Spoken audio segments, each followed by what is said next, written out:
மகளிர் அரணை ஒன்றிணைந்து உருவாக்குவோம் என்ற துணைப்பொருளின் கீழ் முன்னெடுக்கப்படும் பெண்கள் வலுவூட்டல் நிகழ்ச்சி புத்தளம் மற்றும் இரத்தினபுரி ஆகிய மாவட்டங்களில் முன்னெடுக்கப்பட்டு வருகின்றது.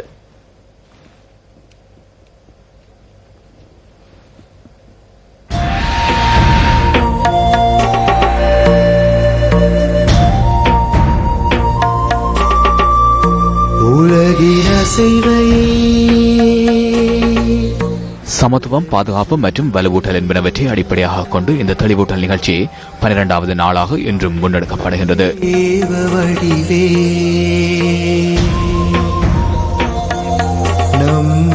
நியூஸ் ஃபர்ஸ்ட், சக்தி, சிரச ஊடக வலையமைப்புகள் முன்னெடுக்கும் இந்த மகத்தான சமூக பணியில் இலங்கை போலீசாரும் இணைந்து கொண்டுள்ளனர்.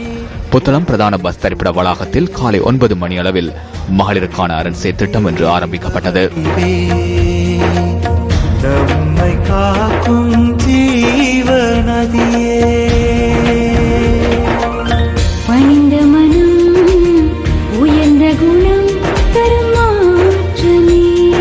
பெண்கள் எதிர்நோக்கும் பிரச்சனைகள் தொடர்பிலும் இங்கு கலந்துரையாடப்பட்டது. அதனைத் தொடர்ந்து புத்தளத்தில் தெரிவு செய்யப்பட்ட பல பகுதிகளில் பெண்கள் தெளிவூட்டல் நிகழ்ச்சி முன்னெடுக்கப்பட உள்ளமை குறிப்பிடத்தக்கது. வணக்கம். நாங்கள் தற்போது புத்தளம் பிரதான பஸ் நிலையத்தின் அருகே ஒன்று கூடியிருக்கின்றோம். மகளிர் அரணை ஒன்றிணைந்து உருவாக்கும் நிகழ்ச்சி திட்டத்தின் 12வது நாள் நிகழ்வுகள் புத்தளம் பிரதான பஸ் நிலையத்துக்கு அருகிலே ஆரம்பமாக இருக்கின்றது. இங்கு எங்களோடு சிறுவர் மற்றும் மகளிர் விவகார பிரிவின் போலீஸ் அதிகாரிகள், அதேபோன்று மேலதிக அரசாங்க அதிபர், அதேபோன்று அரசாங்க அதிபர் துணைகளத்தின் உத்தியோகத்தர்கள் ஆகியோரும் எங்களோடு கைகோர்த்திருக்கின்றார்கள்.